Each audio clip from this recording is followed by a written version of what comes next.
Hi business owners, I'm Stuart Webb, your business success mentor, helping you take your business to unbelievable success levels by sharing processes for stable growth and potential mistakes you must avoid at any cost.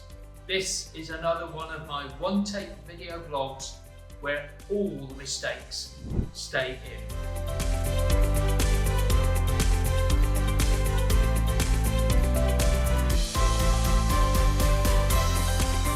As a business owner myself, maintaining a work-life balance can be tough, especially when you're struggling to make your business grow in what can be a tough environment. Spending time with family and friends becomes even more difficult when you struggle to keep everything going in order. You have excessive work, short deadlines, meetings, and pitching for new clients. It can all create more hurdles to maintaining a work-life balance.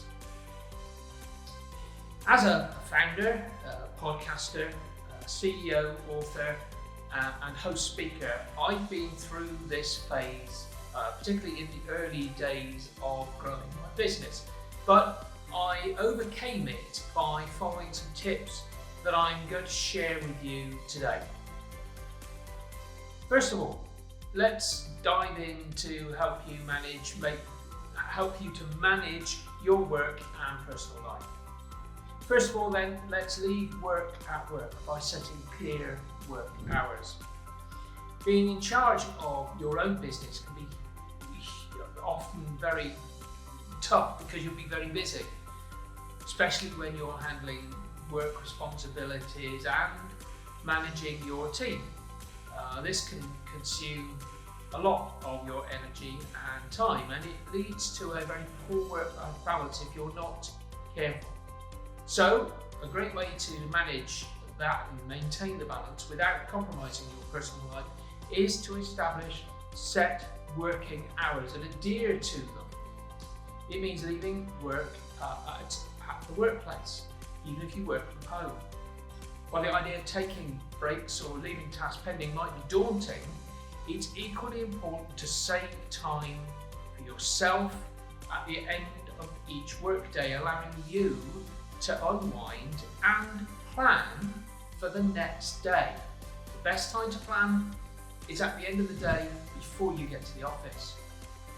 Now, by starting this habit, it might not be easy because feelings of guilt for stepping away from work can arise. To overcome this, I always suggest compiling a list of tasks that need completion by the end of the next day. If you construct a manageable to-do list and make sure that you identify the one thing the next day which will move your business forward. Now, if you do that one action first the next day, you will then have the rest of the day free. Because if you have a couple of other tasks as well, so you can start them, but if you haven't got time to do all three of those, say, even if you haven't done that, you have managed to do the one thing you needed to do to move the business forward, and you will move your business forward bit by bit. Now, by adopting this approach, you'll find it easier to leave your work at the workplace. You'll have more time to relax, and you'll be all set to work well again the next day. Okay, now let's jump to the second tip, which helps you to get the burden off your shoulders, and that is how to learn to delegate. Now, delegating tasks can be tricky for many people, but keeping a healthy work-life balance depends on delegating your tasks. Now, I have a short video course on this subject, and you can find more details about that simple process that I have taught to hundreds of business owners at this stage, and it works an absolute dream. You can get that by checking that out at the-complete-approach.com/courses. Where delegation helps you share your burden and gives you more time, it also helps you concentrate on the key aspects of your business. Those key aspects are the revenue generating aspects. For instance, instead of managing finances that don't bring any value to your bottom line, you can focus on improving your proposal writing skills to generate more leads and sales. Now, this is an important rule. Your focus must always be revenue generating activities. Everything else should be delegated. Now, with more efficiency and fewer hassles, let's discuss our third tip to help you ensure your work-life balance is more equitable. And that's to say no to excessive work. While running a business can be very interesting, you'll try to get maximum leads and sales, and that may lead to low-priced, excessive work. You should always acknowledge that working beyond your daily ability can cause burnout and affect your health and business alike. It's not just you you'll be harming.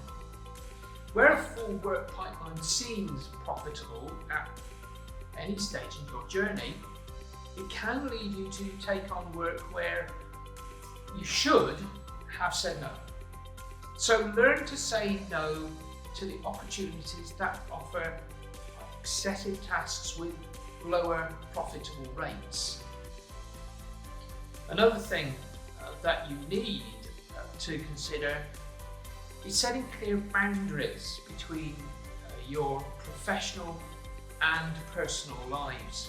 For instance, I'm sure you'll have relatives who will want things from you as a business owner, and it may be painful, but sometimes you are going to have to say no or ask them to pay for your work. After you learn to say no and keep healthy boundaries in your professional and personal life, let's move on to the last of the tips I've got for you today. Now, the last tip is to make time for yourself, not just for family, but also for you as a business owner. Because as a business owner, you'll be bogged down with the burden of task completion, routine work required to boost your business, and as well as trying to do all of that, you may have team members who will have needs as well. With all that pressure, you'll be trying to work even harder and struggle to take out some time for your family and totally forget about yourself. Taking out some moments for yourself is absolutely essential to keep everything in momentum. If you're particularly busy during the day, you might want to try something like practicing yoga or meditation, or maybe read a book for a few hours each morning. I always choose to put a meeting with myself in the diary to protect this time. It's also important to have an engaging hobby, like playing a musical instrument, reading books, or painting, to give you a chance to relax, and it helps to boost your overall well-being. Now, notice that by doing this, you'll also be able to concentrate more on your work, and you're likely to find yourself being more proactive towards potential risks. And it's really good for helping you generate ideas to boost business growth. It's a huge source of potential inspiration, so make that time for you. Okay, we're getting towards the end of the video today, and no doubt being a business owner requires you to work for more hours, leading to potentially poor work-life balance. But if you effectively manage your work demands and spare free time for personal activities, you can always get ahead of the game. If you want a supportive hand to keep your business moving forward, why not click the link in the description below and connect with the most competent individuals who are always here to help you move your business forward. Okay, if you would like to hear more of these videos, don't forget to like and subscribe to these video comments, and we'll see you in the next video.